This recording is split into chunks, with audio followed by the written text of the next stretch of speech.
Perkins, the Secretary of Labor, and they have all taken their places now, and the Joint Committee will escort the President into the chamber in just a moment. Colonel Starling, the Chief of the White House Secret Service, has been going up and down the corridor, which runs off this House library, and we can anticipate that the President will be here very shortly. This is the 25th time that Congress has had a special session since its organization 150 years ago. John Adams was the first president to call a special session. He summoned the Fifth Congress to meet on May 15th in 1797 to consider suspension of diplomatic relations with France. Thomas Jefferson and James Madison each found it necessary to call 2 extraordinary sessions, and Mr. Lincoln called another just before the Civil War. The greatest number of special sessions have been summoned by Woodrow Wilson and Franklin D. Roosevelt, 3 each. Mr. Roosevelt's first extraordinary session of Congress was in March of 1933 to pass emergency New Deal laws. The second was in October of 1937 to enact the social, labor, and farm legislation, and this special session that has convened today makes the third.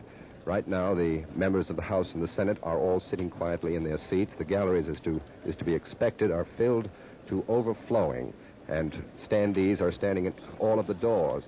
The presidential box is directly opposite us across the full length of the House, and it's very hard to recognize anybody sitting in the box from here, but we can see some of the presidential confidential secretaries, Miss Grace Tully, and I believe Miss LeHand is up there, too. Outside of that, all of the boxes, right up to the very edge of the standing room, are filled to overflowing, and although the scene is not as bright as it was on the occasion of the 150th anniversary of the Congress last spring, the color is still there. There are many ladies in the audience, and they're all dressed in bright new autumn clothes. Colonel Starling, the Chief of the White House Secret Service, has just come in the door immediately to the right of the rostrum and has spoken to some of the members of the Secret Service standing there, so we can expect now that the President will be here shortly. An hour before the scheduled convocation of Congress this morning, and 3 hours before President Roosevelt's speech, vantage points up here in the galleries of the House, where the joint session is to be held, were taken over by newsreels and still cameramen.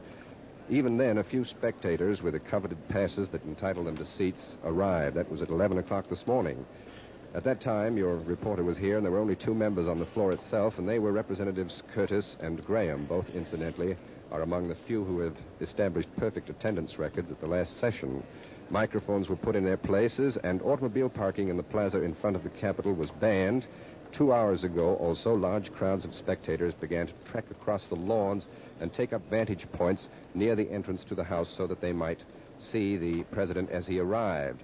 Over on the Senate side, your reporter was there this morning, too, before this Congress was convened to hear the President's address. Vice President Garner was at his office very early, we were told, and was talking about his pecan crop and the bantam chickens in Uvalde, Texas, where he lives.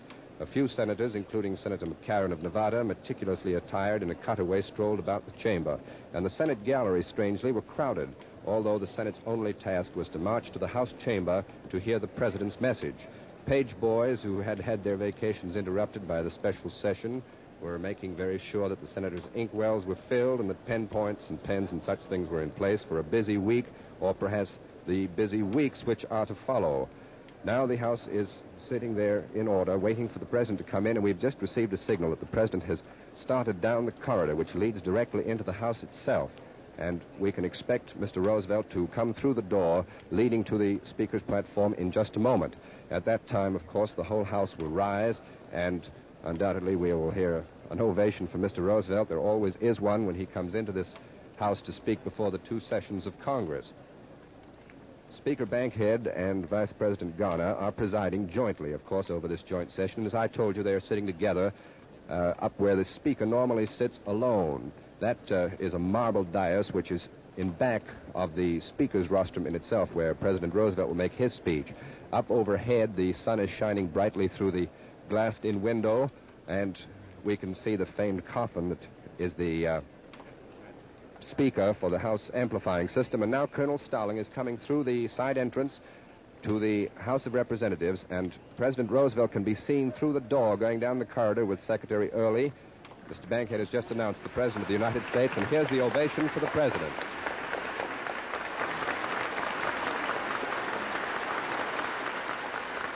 You can hear the ovation. Colonel Starling has just gone up and tested the Speaker's platform to be sure that it was sturdily built. And President Roosevelt, with the two committees, one from the House and one from the Senate, is walking slowly up the ramp. Now you can hear the shouts and the roar of the crowd as President Roosevelt starts to walk up towards the Speaker's platform on the arm of Brigadier General Watson, his secretary. Behind him is his bodyguard, Tom Qualters, and the two committees now are being conducted off the Speaker's dais and back to their seats. Vice President Garner has shaken hands with some of the members of the committee, and both the Vice President and Mr. Bankhead are smiling and saying a few words to Mr. Roosevelt as he walks toward the Speaker's platform. The ovation continues for the President as he stands there and now lifts his splendid head to smile at the crowd in his usual manner. He stands there quietly for a moment, and I think in just a minute now, President Roosevelt will begin his speech. Ladies and gentlemen, the President of the United States.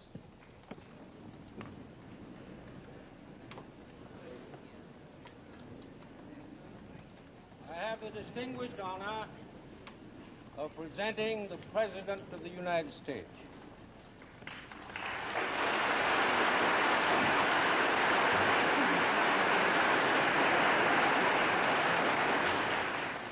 Mr. President, Mr. Speaker, members of the Senate and the House of Representatives,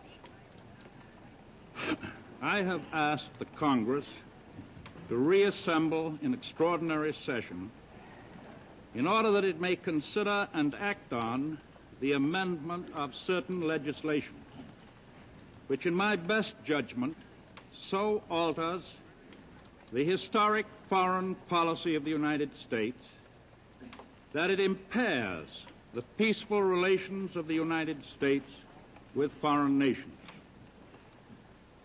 At the outset, I proceed on the assumption that every member of the Senate and of the House of Representatives and every member of the executive branch of the government, including the President and his associates, personally and officially, are equally and without reservation in favor of such measures as will protect the neutrality, the safety, and the integrity of our country, and at the same time keep us out of war.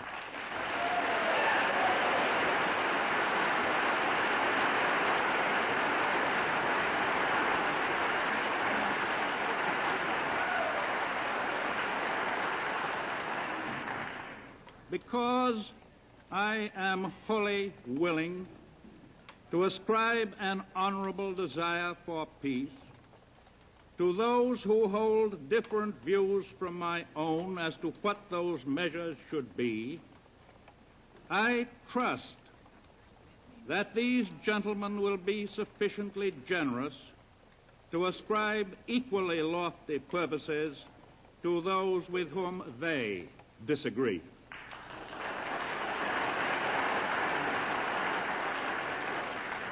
Let no man or group in any walk of life assume exclusive protectorate over the future well-being of America, because I conceive that regardless of party or section, the mantle of peace, the mantle of patriotism, is wide enough to cover us all.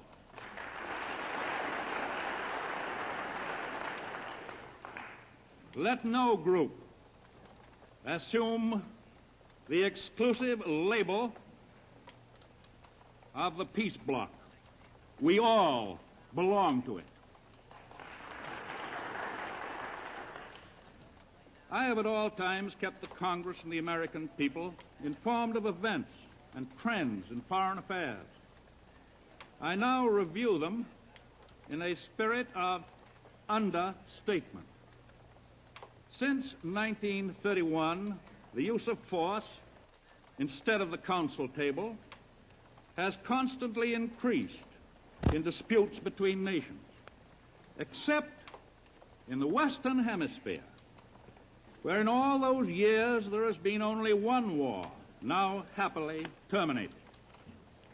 During those years also, the building up of vast armies and navies and storehouses of war has proceeded abroad with growing speed and intensity. But during these years, and extending back even to the days of the Kellogg-Briand Pact, the United States has constantly, consistently, and conscientiously done all in its power to encourage peaceful settlements, to bring about reduction of armaments, and to avert threatened wars. We have done this not only because any war anywhere necessarily hurts American security and American prosperity, but because of the more important fact that any war anywhere retards the progress of morality and religion and impairs the security of civilization itself. For many years, the primary purpose of our foreign policy has been that this nation and this government should strive to the utmost to aid in avoiding war among nations. But if and when war unhappily comes, the government and the nation must exert every possible effort to avoid being drawn in to the war. The executive branch of the government did its utmost within our traditional policy of non-involvement to aid in averting the present appalling war. Having thus striven and failed, this government must lose no time or effort to keep our nation from being drawn in. In my candid judgment, we shall succeed in those efforts.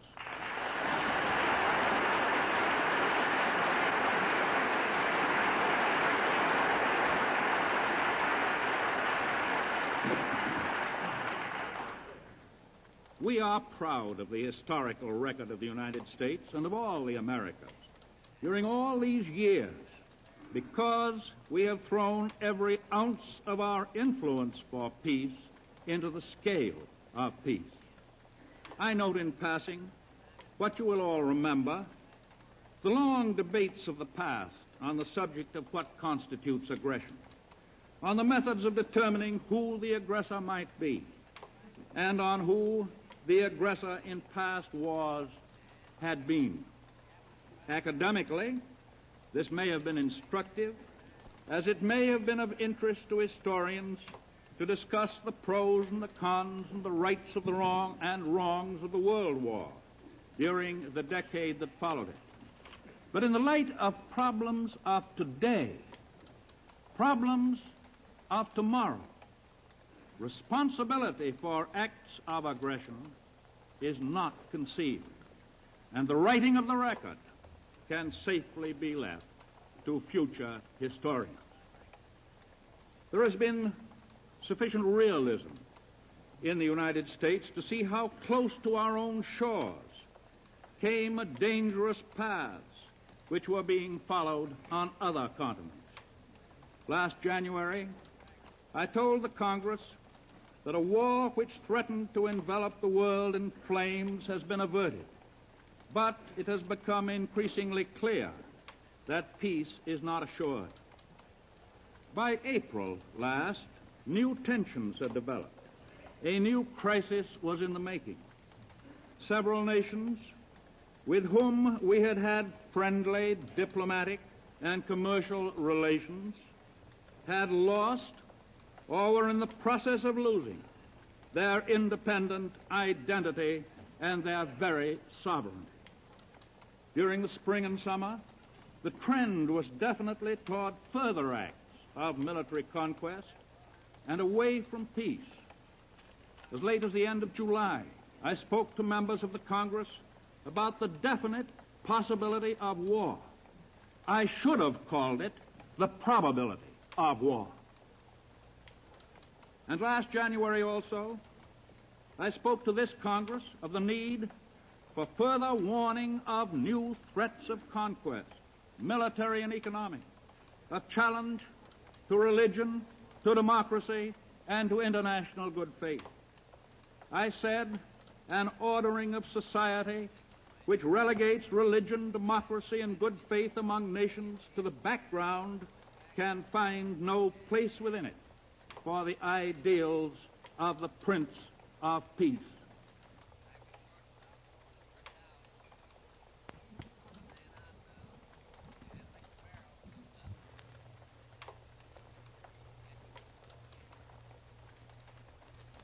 The United States rejects such an ordering and retains its ancient faith.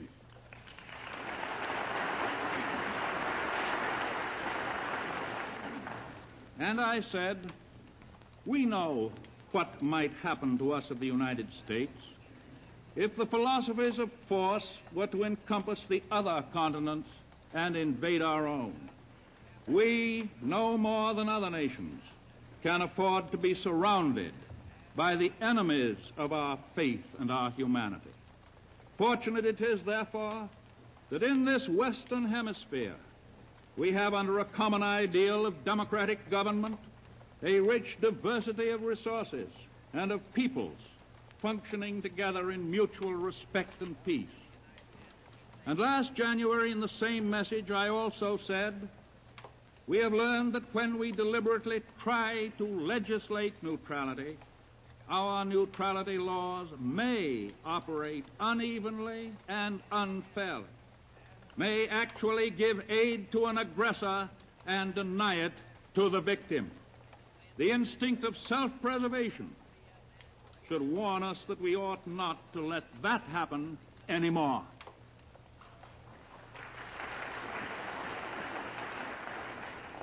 And it was because of what I foresaw last January from watching the trend of foreign affairs and their probable effect upon us that I recommended to the Congress in July of this year that changes be enacted in our neutrality law.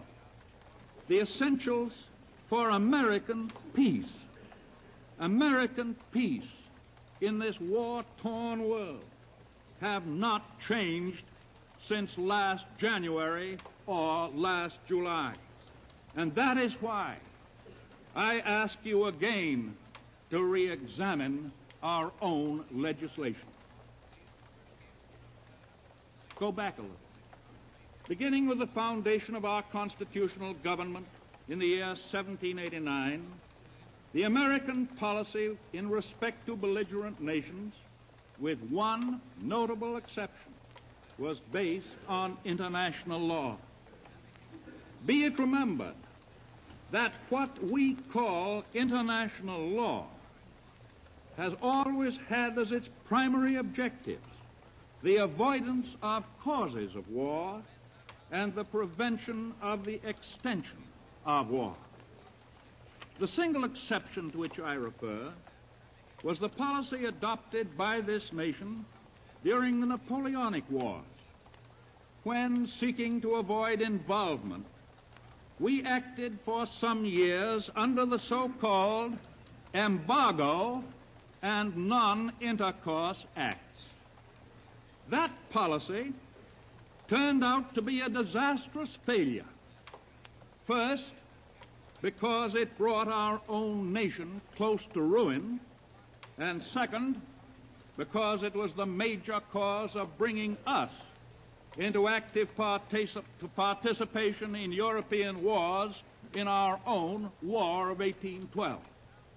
And it is merely reciting history to recall to you that one of the results of the policy of embargo and non-intercourse was the burning in 1814 a part of this capital in which we are assembled today. Our next deviation by statute from the sound principles of neutrality and peace through international law did not come for 130 years. It was the so-called Neutrality Act of 1935, only 4 years ago, an act continued in force by the joint resolution of May 1st, 1937. Despite grave doubts expressed as to its wisdom by many senators and representatives, and by officials charged with the conduct of our foreign relations, including myself. I regret that the Congress passed that act. I regret equally that I signed that act. On July 14th of this year, I asked the Congress in the cause of peace and in the interest of real American neutrality and security to take action to change that act. I now ask again that such action be taken in respect to that part of the act which is wholly inconsistent with ancient precepts of the laws of nations, the embargo provisions. I ask it because they are, in my opinion, most vitally dangerous to American neutrality, American security, and above all, American peace.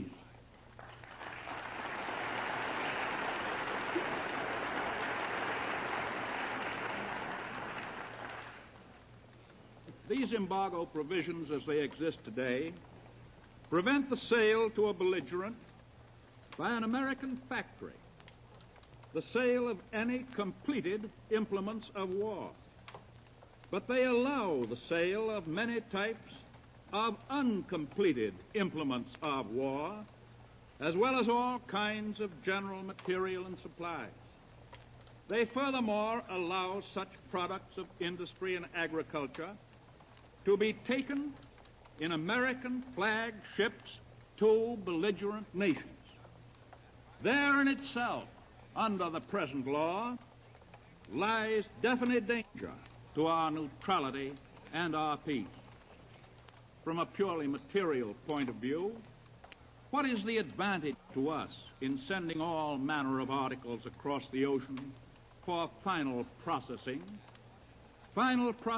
there, when we could give employment to thousands by doing it here?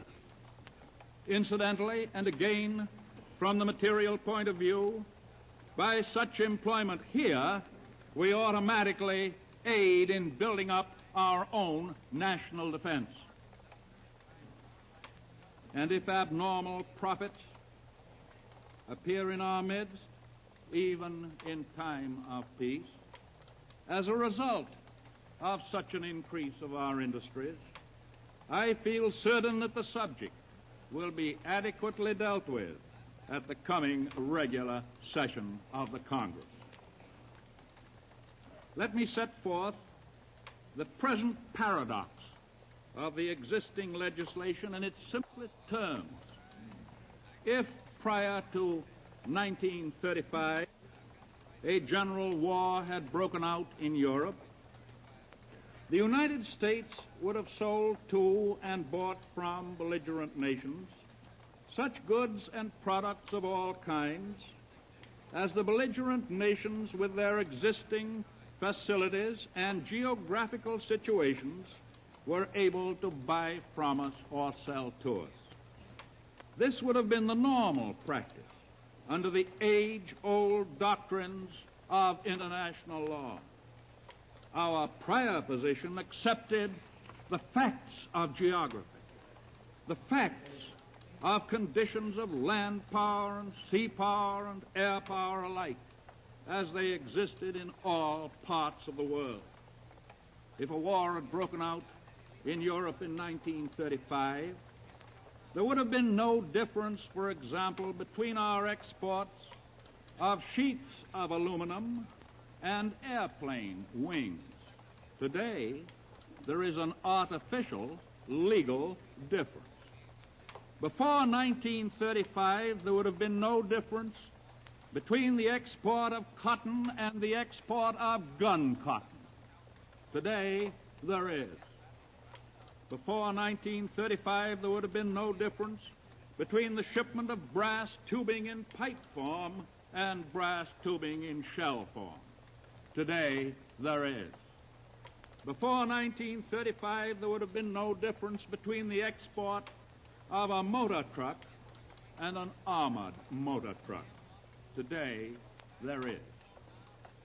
Let us be factual.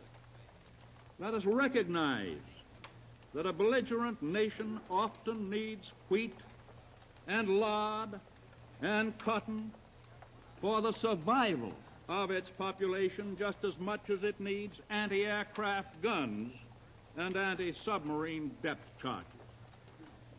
Let those who seek to retain the present embargo position be wholly consistent. Let them seek new legislation to cut off cotton and copper and meat and wheat and 1,000 other articles from all of the nations at war. Yet I seek a greater consistency through the repeal of the embargo provisions and a return to international law. I seek reenactment of the historic and traditional American policy, which, except for the disastrous interlude of the embargo and non-intercourse laws, more than a century and a quarter ago, has served us well from the very beginning of our constitutional existence. It has been erroneously said that return to that policy might bring us nearer war. I give to you my deep and unalterable conviction, based on years of experience as a worker in the field of international peace, that by the repeal of the embargo, the United States will more probably remain at peace than if the law remains as it stands today.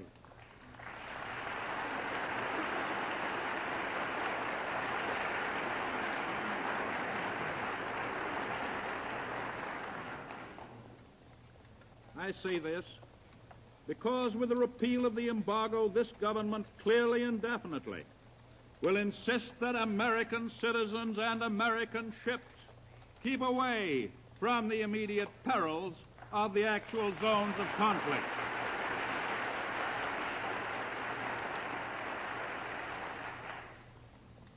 And so, I think that repeal of the embargo and a return to international law are the crux of the issue that faces us. The enactment of the embargo provisions did more than merely reverse our traditional policy. It had the effect of putting land powers on the same footing as naval powers, so far as seaborne commerce was concerned. A land power which threatened war could thus feel assured in advance that any prospective sea power antagonist would be weakened through denial of its ancient right to buy anything anywhere. This, 4 years ago, began to give a definite advantage to one belligerent as against another, not through his own strength or geographical position, but through an affirmative act on the part of the United States. Removal of the embargo is merely reverting to the sounder international practice and pursuing in time of war, as in time of peace, our ordinary trade policies. This will be liked by some and disliked by others, depending on the view they take of the present war. But that is not the issue.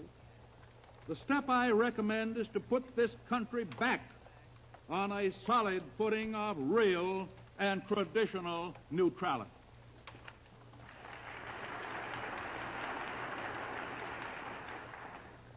When and if,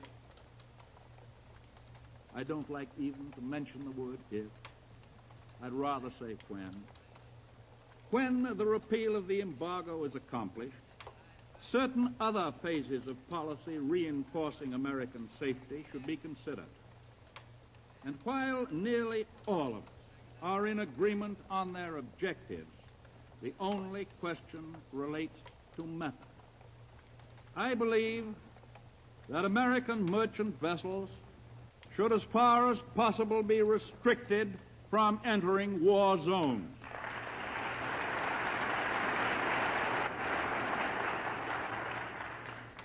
But war zones may change so swiftly and so frequently in the days to come that it is impossible to fix them permanently by act of Congress. Specific legislation may prevent adjustment to constant and quick change, and it seems therefore more practical to delimit the actual geography of these war zones through action of the State Department and administrative agencies.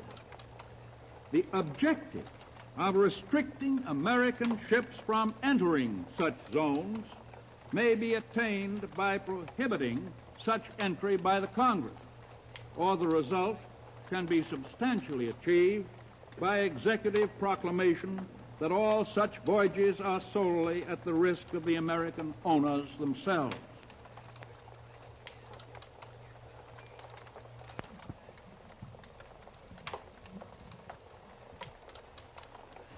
The second objective is to prevent American citizens from traveling on belligerent vessels or traveling in danger areas. This can be accomplished also either by legislation, through continuance in force of certain provisions of existing law, or by proclamation making it clear to all Americans that any such travel is at their own risk. The third objective, requiring the foreign buyer to take transfer of title in this country to commodities purchased by belligerents, is also a result that can be attained by legislation or substantially achieved through due notice by proclamation. The fourth objective is the preventing of war credits to belligerents. This can be accomplished by maintaining in force existing provisions of law, or by proclamation making it clear that if credits are granted by American citizens to belligerents, our government will take no steps in the future to relieve them of risk or loss.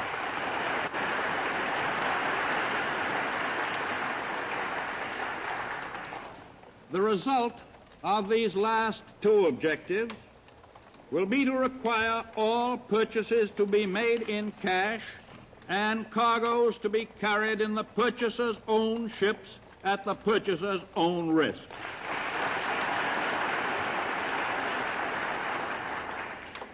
Two other objectives have been amply attained by existing law, namely regulating collection of funds in this country for belligerents and the maintenance of a licensed system covering import and export of arms, ammunition, and implements of war. Under present enactments, such arms cannot be carried to belligerent countries on American vessels, and this provision should not be disturbed. The Congress, of course, should make its own choice of the method by which these safeguards are to be attained, so long as the method chosen will meet the needs of new and changing day-to-day situations and dangers. To those who say that this program would involve a step toward war on our part, I reply that it offers far greater safeguards than we now possess or have ever possessed to protect American lives and property from danger. It is a positive program for giving safety. This means less likelihood of incidents and controversies which tend to draw us into conflict as they unhappily did before the last World War. There lies the road to peace. The position of the executive branch of the government is that the age-old and time-honored doctrine of international law, coupled with these positive safeguards, is better calculated than any other means to keep us out of war.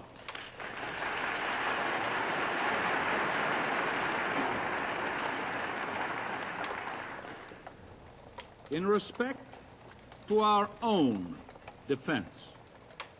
You are aware that I have issued a proclamation setting forth a national emergency in connection with the observance, safeguarding, and enforcement of neutrality and the strengthening of the national defense within the limits of peacetime authorizations. This was done solely to make wholly constitutional and legal certain obviously necessary measures. I have authorized increases in the personnel of the Army, the Navy, the Marine Corps, and the Coast Guard. Increases which will bring all four of them to a total still below peacetime strength as authorized by the Congress. I have authorized the State Department to use for the repatriation of Americans caught in the war zone the sum of $500,000 already authorized by the Congress. I have authorized the addition of 150 persons to the Department of Justice to be used in the protection of the United States against subversive foreign activities within our border.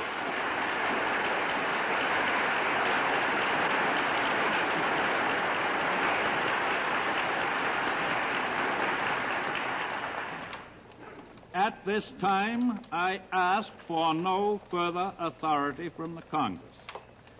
At this time,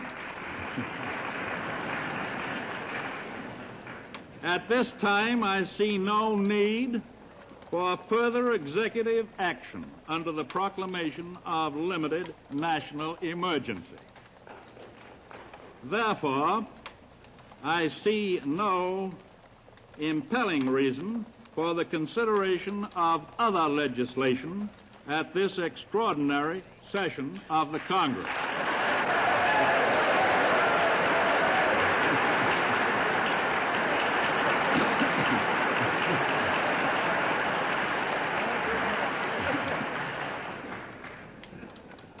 It is, of course, possible that in the months to come, unforeseen needs for further legislation may develop, but they are not imperative today. These perilous days demand cooperation between us without a trace of partisanship. Our acts must be guided by one single hard-headed thought: keeping America out of this war.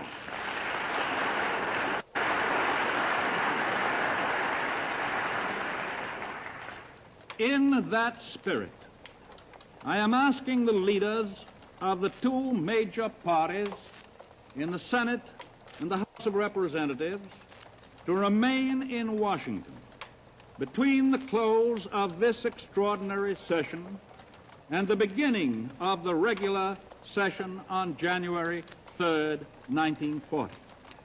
They have assured me that they will do so, and I expect to consult with them at frequent intervals on the course of events in foreign affairs and on the need for future action in this field, whether it be executive or legislative action. And further, in the event of any future danger to the security of the United States, or in the event of need for any new legislation of importance, I will immediately reconvene the Congress in another extraordinary session.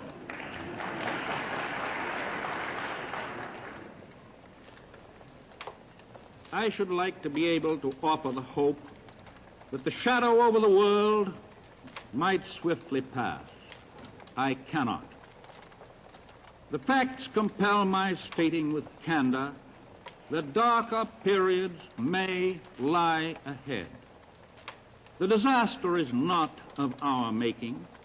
No act of ours engendered the forces which assault the foundations of civilization. And yet, we find ourselves affected to the core. Our currents of commerce are changing. Our minds are filled with new problems. Our position in world affairs has already been altered. In such circumstances, our policy must be to appreciate in the deepest sense the true American interest. Rightly considered, this interest is not selfish. Destiny first made us, with our sister nations on this hemisphere, joint heirs of European culture. Fate seems now to compel us to assume the task of helping to maintain in the Western world a citadel wherein that civilization may be kept alive.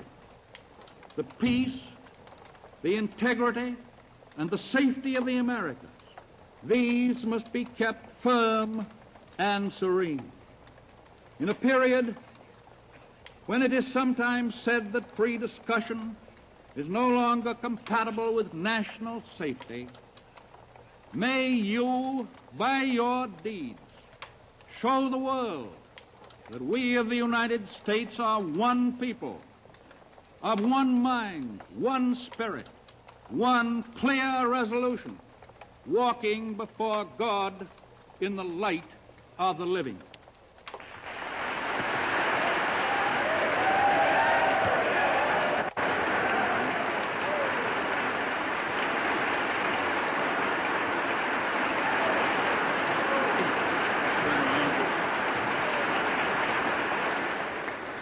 And thus the President of the United States concludes his address reviewing the neutrality laws of the country before a joint meeting of the newly convened special session of Congress in the House of Representatives in Washington, D.C. In just a few minutes, the joint session of the Congress will be adjourned, and the respective houses are expected to convene again on Monday. The applause for the President continues as he slowly turns from the Speaker's platform to go out of the door and out of the Capitol building.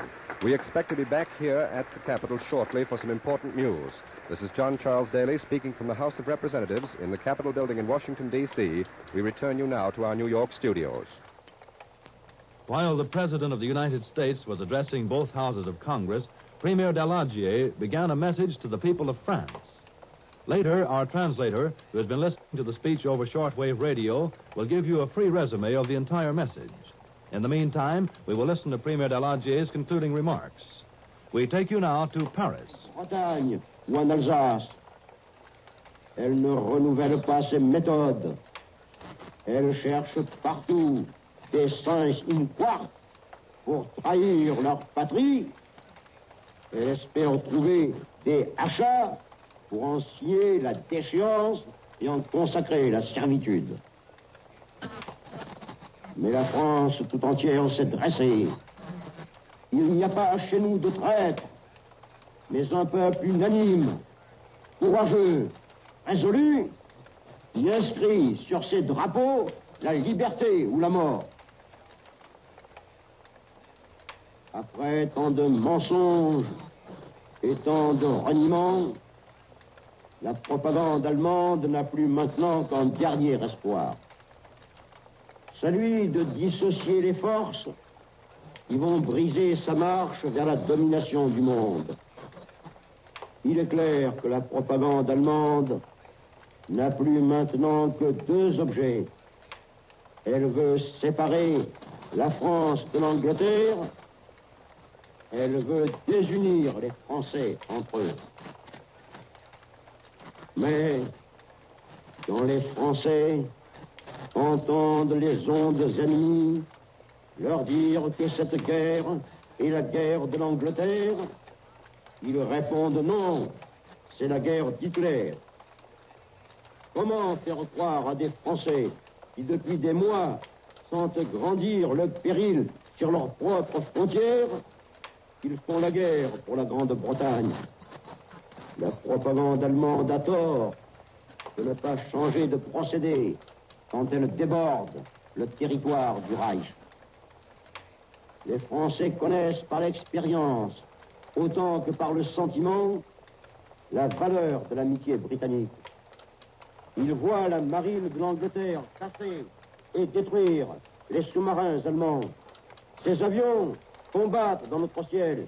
Ses fils, non plus volontaires, mais soldats par devoir, rejoindre les soldats de France aux frontières de notre patrie.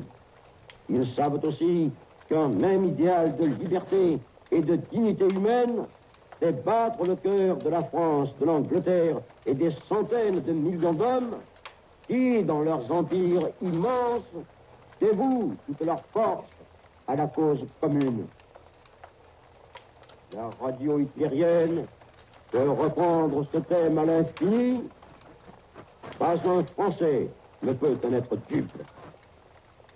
Plus ridicule encore est l'espoir de dresser des Français contre leur patrie. M.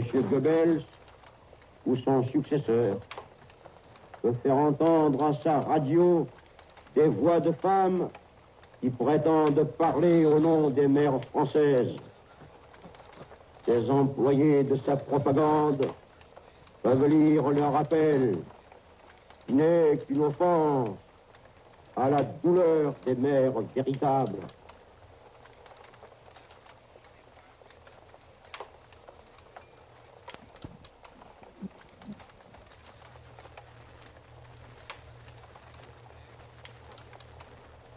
Un Français déshonoré, traître à son pays, peut s'apitoyer dans les studios allemands sur le destin de nos soldats. Aucun d'entre vous ne peut être pris à des pièges aussi grossiers.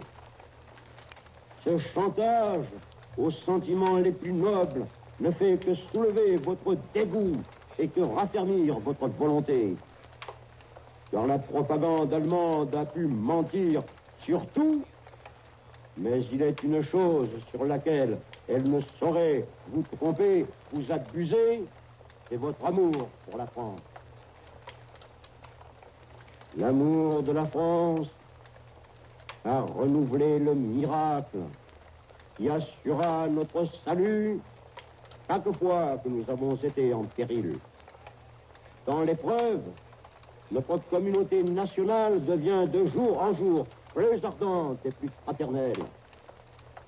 Nous faisons la guerre parce que nous ne voulons pas que la France soit asservie. Pour son salut, nous mettrons en œuvre toutes nos forces. Nous continuerons à prendre toutes les mesures d'ordre intérieur, de discipline, d'économie, afin que le pays tout entier participe à l'effort commun. Nous ne permettrons pas que certains s'enrichissent pendant que d'autres donneraient leur sang. Nous sommes calmes et résolus. Nous ne sommes pas hantés, comme nos ennemis, par la crainte d'une guerre longue.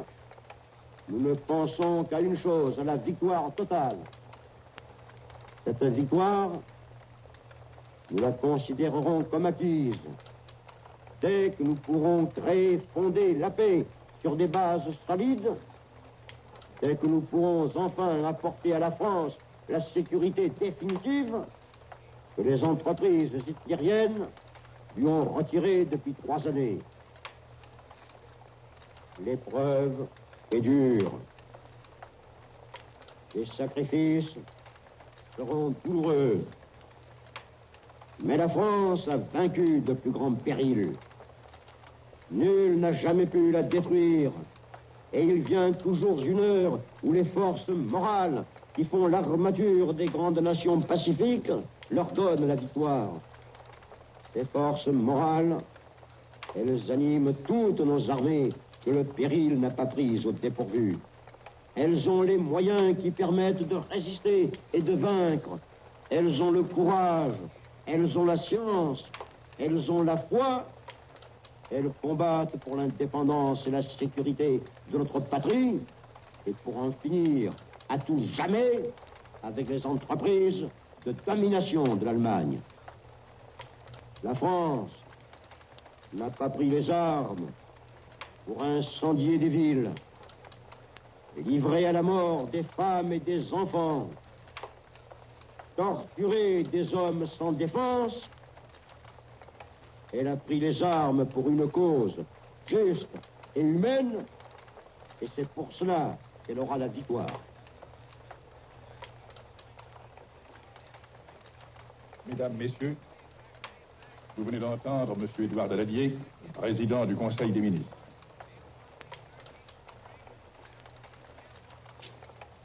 From Paris, CBS has brought you the voice of Premier Daladier addressing a message to the people of France. In our studios in New York, translators have been copying the message in English, and now, in just a moment, we'll present a free resume of what Premier Daladier said. Are you ready, sir?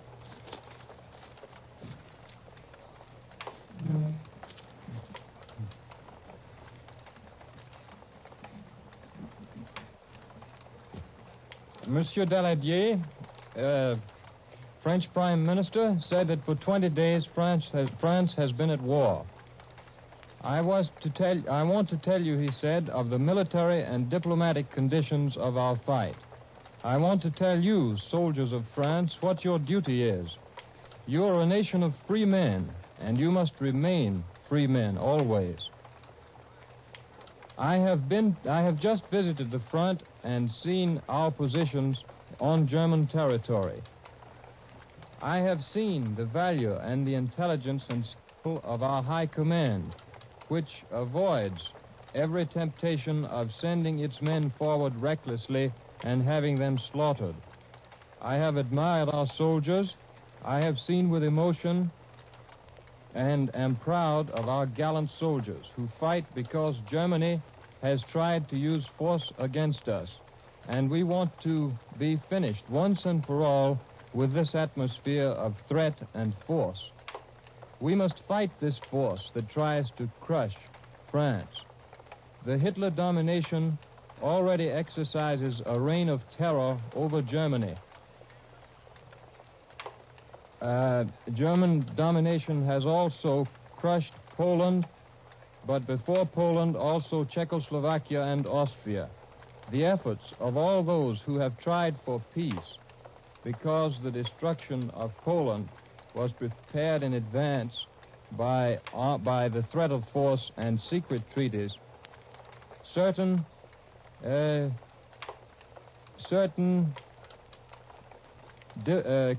positions were gained. But now Poland not only has given herself up in martyrdom, but has shown heroism after her first defeats, because her mobilization was not complete when the German mechanized divisions marched through her territory. Poland consolidated her resistance later along shortened lines, but the German motorized divisions were too strong. Russia also came into the fight through a secret pact. The division of Poland was decided upon by Russia and Germany. Hitler had the precious contract, that is, the contract with Russia, in his hands before he even attacked Poland. What man of honor could be content with Hitler's promises of today, since all his previous pledges he has torn up one by one? In 1934, Hitler said that Germany would respect the Locarno Pact, but in 1936, he occupied the Rhineland. Later, he told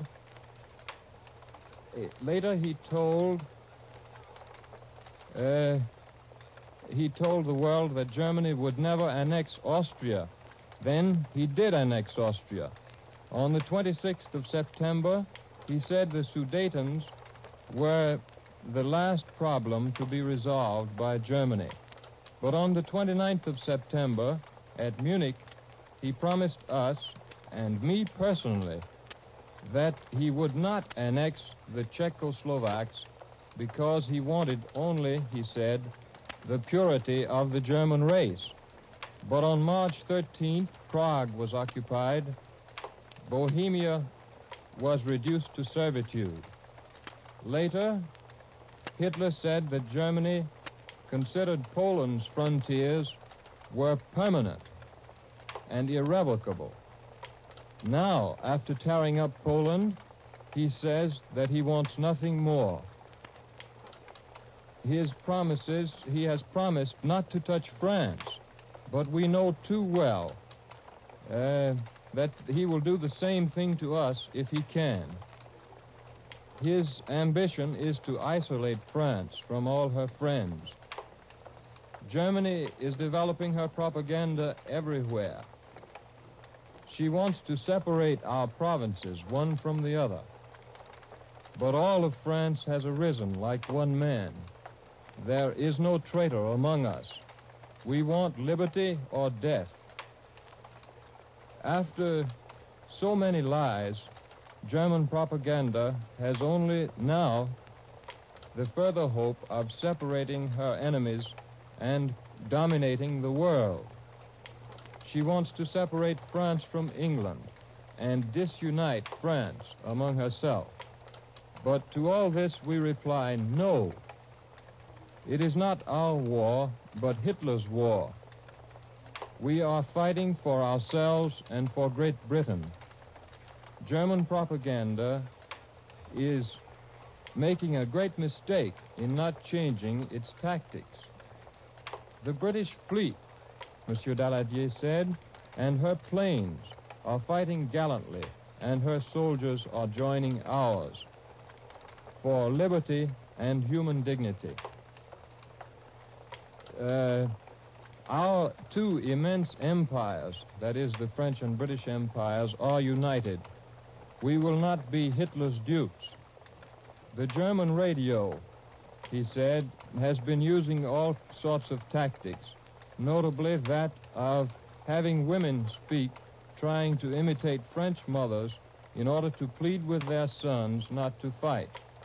But our soldiers, said Monsieur Daladier, cannot be caught in such a trap. Your dignity, he said, in speaking to the French soldiers, will be aroused. Germany cannot deceive your love for France. The love of France has consecrated our ardor all along the line, he said. We are threatened, and we are fighting not to be slaves. We will take every measure of discipline within our country, said Monsieur Daladier, in order to fight the good fight. We are calm and resolute and are not haunted by the fear of a long war. We want the final victory, and then we want to found a peace on a sound basis. The test will be hard, he warned the French soldiers. The sacrifices will be grievous. But France has always conquered every peril, he said, and with her moral strength has won every victory. The French army has courage, science, and faith, said Monsieur Daladier. We will finish this time once and for all with Germany's efforts of domination. We are fighting now for justice and humanity, and we will have victory. And that, ladies and gentlemen, was our translator in New York giving you a free resume of the message Premier Daladier delivered to the people of France. The message was begun while President Roosevelt in Washington was addressing both houses of Congress. Now, the latest news from Bucharest, Romania, where Premier Călinescu was shot and killed today. It is officially announced in Bucharest that members of the outlawed pro-Nazi Iron Guard killed the Romanian premier. The announcement called the attack cowardly. It said the assassins were arrested. And it said further that a new premier will be sworn in right away in advance of a meeting of the Crown Council with King Carol. Romanian officials said that order prevails throughout the country. The German news agency, meanwhile, says that the Nazis didn't do the deed. Reports received in Bucharest said that Romanian police at Cernoti, which is near the Polish frontier, had raided the German house there, and it was reported had found material outlining the attitude which German residents were to take in the event German troops were to arrive at the Polish-Romanian frontier, a border now manned on the Polish side, not by Germans, but by the troops of the Red Army of Soviet Russia, following the Russian occupation of eastern Poland. Bulletin, Paris. Germans today subjected French positions on the Western Front to the heaviest shelling of the war. Here are just a few more dispatches. Berlin, the Romanian legation says an army leader, General Ernst Balif, has been named to replace Premier Călinescu. This indicates a strongly militant government in this pivotal Balkan kingdom. Romanian officials say they will enforce a rigid policy of neutrality. Paris. Europe's western battlefront is quiet today, but it may be only the lull before the storm. Troops are on the march in both France and Germany, moving up to bulwark front lines.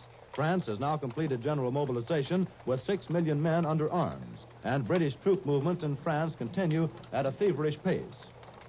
To repeat the bulletin which counteracts that remark that we were just giving you in that dispatch, the Germans today subjected French positions on the Western Front to the heaviest shelling of the war. A further broadcast on the European situation will be presented by CBS later in the day and evening. There will be a summary of developments as reported by the Press Association at 6 o'clock Eastern Daylight Saving Time, and H.P. Kaltenborn will analyze the day's happenings at 6:15. The Columbia Broadcasting System and its affiliated stations present the nightly broadcast of Elmer Davis and the news at 8:55 p.m. Eastern Daylight Saving Time. This is the Columbia Broadcasting System.